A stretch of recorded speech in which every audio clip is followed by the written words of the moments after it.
कक्षा 12 के सभी विद्यार्थियों को मेरा नमस्कार। प्रिय विद्यार्थियों, जैसा कि हमने पिछले वीडियो में पढ़ा था कक्षा 12 विषय भूगोल अध्याय 13 भारत जनसंख्या घनत्व वृद्धि वितरण। इसमें हमारा टॉपिक था भारत में जनसंख्या वृद्धि के प्रभाव, और आज का हमारा टॉपिक है भारत में जनसंख्या वृद्धि के सामाजिक और आर्थिक प्रभाव। देखिए, इस वीडियो को आगे बढ़ाएं उससे पहले सभी विद्यार्थियों से निवेदन है, मेरे चैनल को लाइक करें, सब्सक्राइब करें। और लाइक करने का और सब्सक्राइब करने का आपका कोई पैसा नहीं लगने वाला है। आपके मन में ये रहता है कि कहीं पैसा खर्च नहीं हो जाए, तो लाइक करने का और सब्सक्राइब करने का आपका कोई पैसा खर्च नहीं होगा। तो आइए इस वीडियो को आगे बढ़ाते हैं। देखो, बात यहाँ आ रही है कि जनसंख्या वृद्धि के सामाजिक और आर्थिक प्रभाव। तो अपन ने जनसंख्या वृद्धि की पहले परिभाषा पढ़ी थी, फिर भी मैं आपको बता देता हूँ। जैसे मान लो दो समय अंतरालों के बीच, एक तो आपको पता है कि 2001 का समय था, एक तो हमारे भारत देश में 2001 की जनसंख्या थी 102 करोड़, और एक आपको पता है 2011 की जनगणना के अनुसार जनसंख्या हो गई 121 करोड़। तो दो समय अंतराल हो गए, 2001 का समय और 2011 का समय। तो दो समय अंतरालों के बीच किसी क्षेत्र विशेष में, कोई भी क्षेत्र विशेष, जैसे हमारा भारत देश है, तो किसी क्षेत्र विशेष में जो निवास करने वाले लोग हैं उनकी संख्या में वृद्धि होना, उनकी जनसंख्या में होने वाला जो परिवर्तन है, लोगों की संख्या का बढ़ना, जनसंख्या वृद्धि कहलाता है।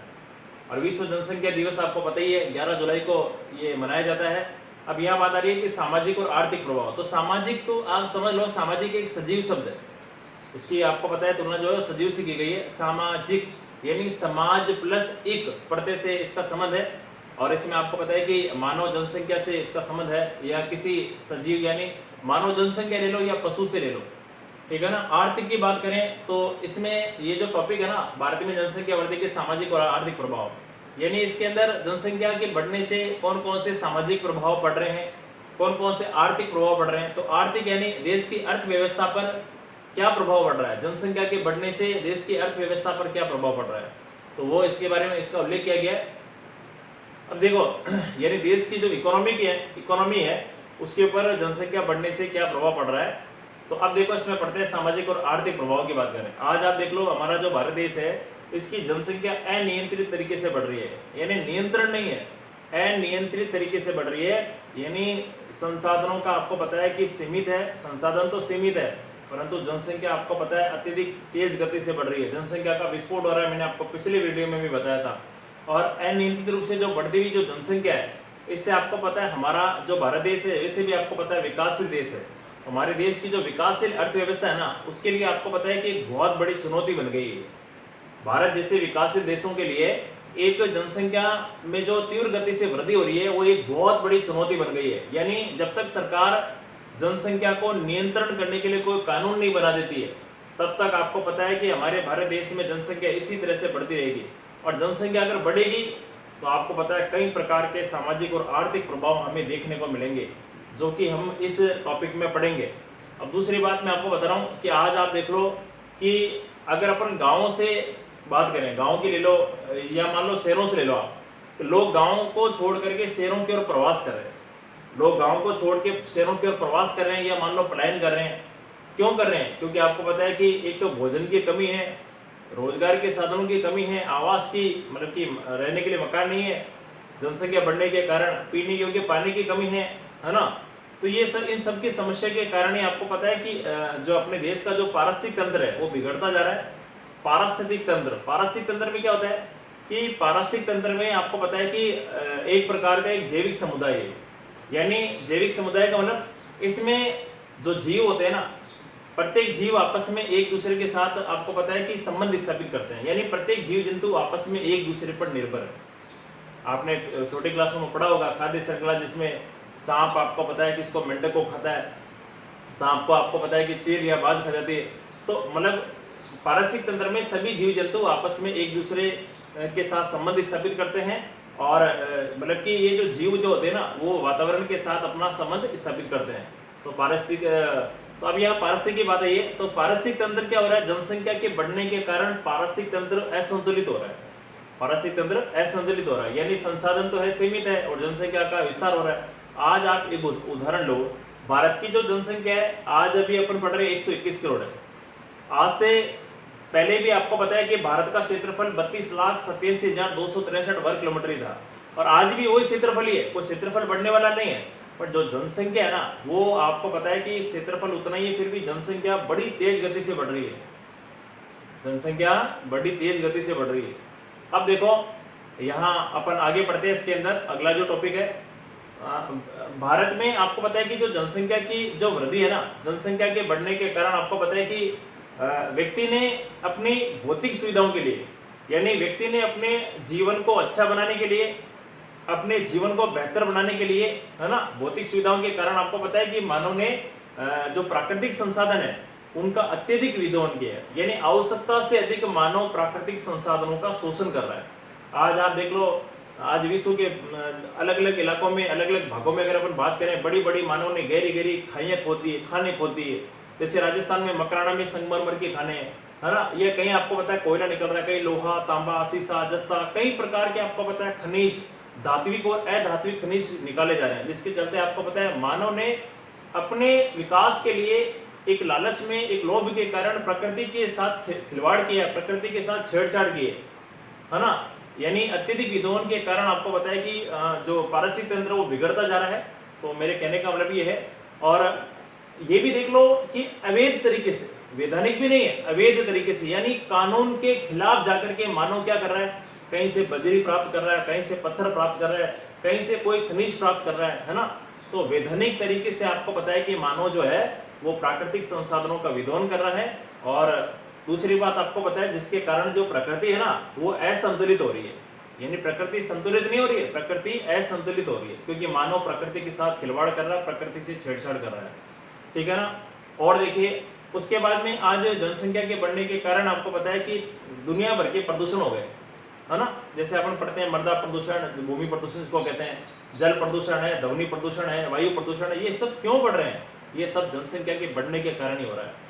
आज आप दिल्ली बड़े बड़े महानगरों में देखो, वहाँ सांस लेने के लिए ऑक्सीजन तक उपलब्ध नहीं है, ऑक्सीजन की मात्रा बहुत कम है, वहाँ कई प्रकार की बीमारियां हमारे को देखने को मिलती है ना।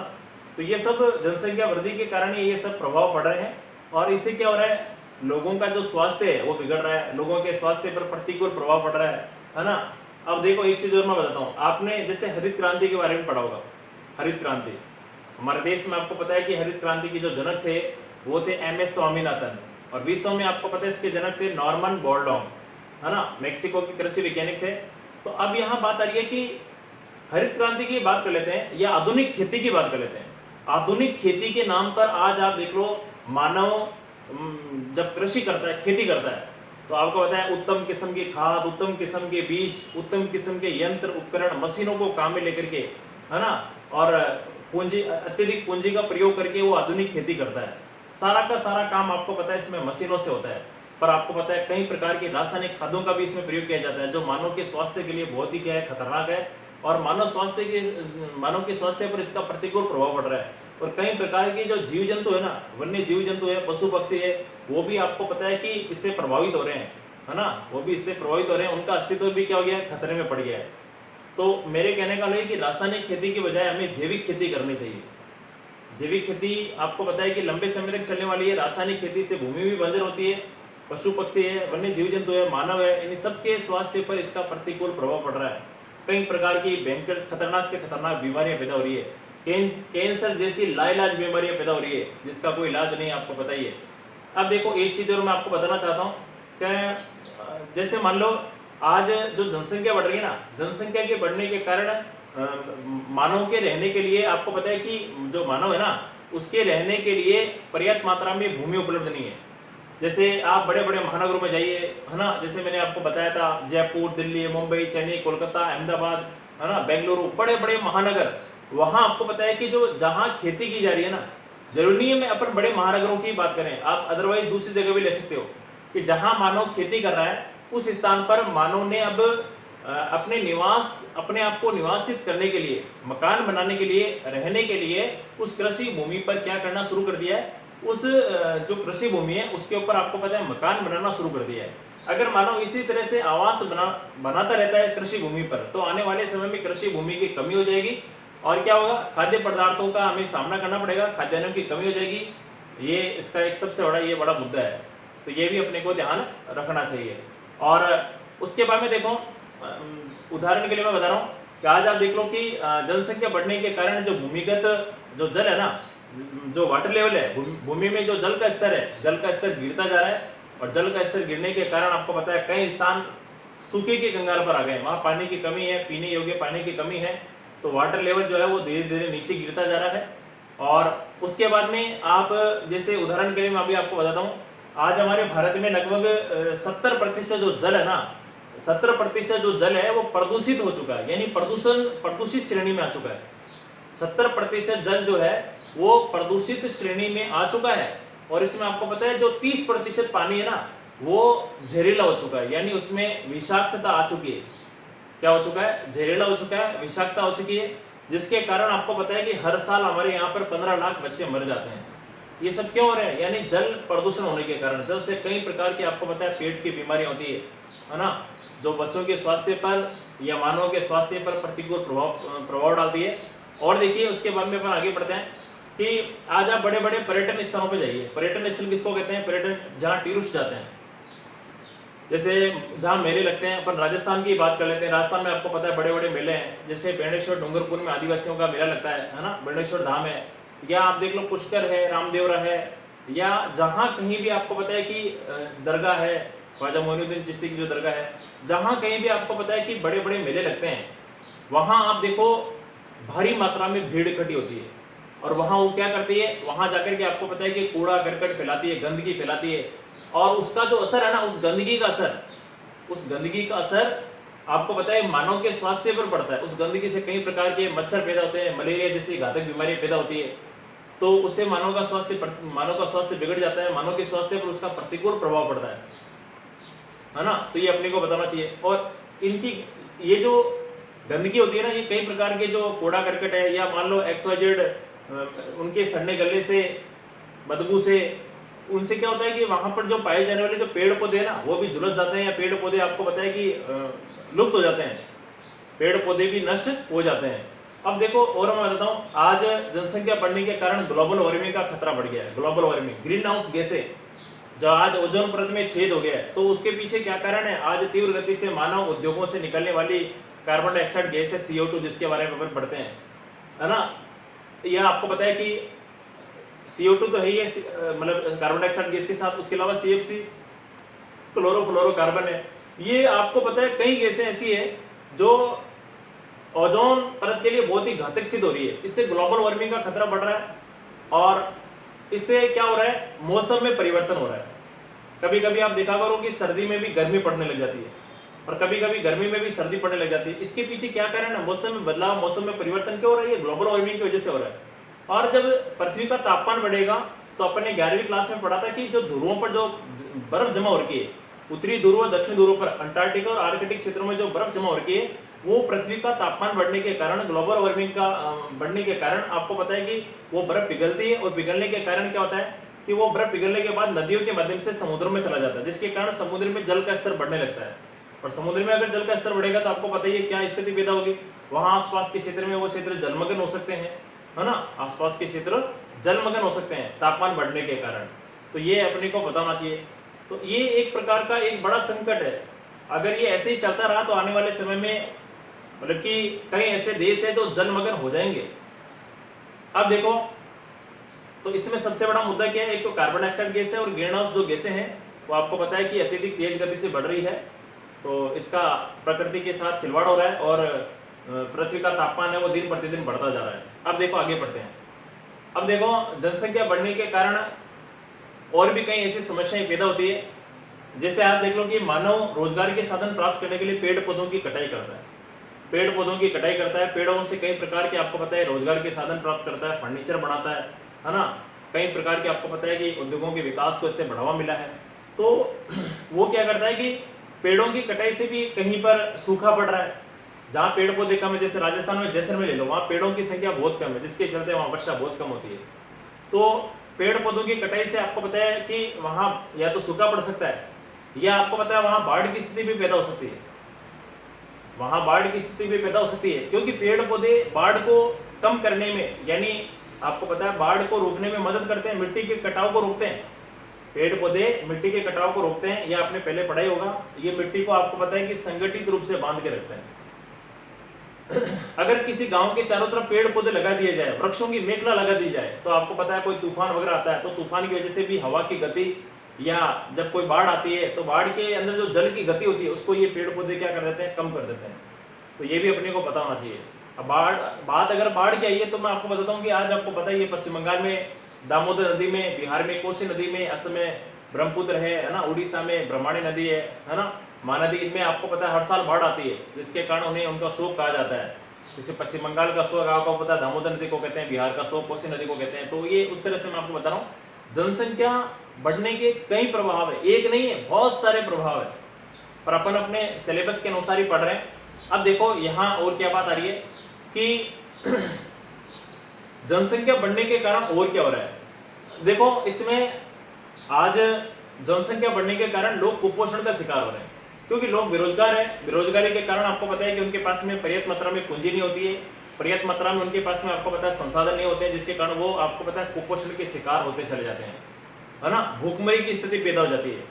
सरकार आपको पता है बहुत सारा मतलब कि कितना भी बजट निकाल दे, सरकार कितना भी बजट निकाल दे, यानी वो भी कम पड़ जाता है, क्योंकि जनसंख्या इतनी, भारत देश में जनसंख्या इतनी मात्रा में है जिसकी कोई लिमिट नहीं है। आज दुनिया में आपको पता है दूसरा सबसे अधिक जनसंख्या वाला देश है भारत, और आने वाले समय में आपको पता है कि हमारा भारत चीन को भी पीछे छोड़ देगा और दुनिया में सबसे नंबर 1 पे बन जाएगा हमारा भारत देश जनसंख्या वृद्धि की दृष्टि से।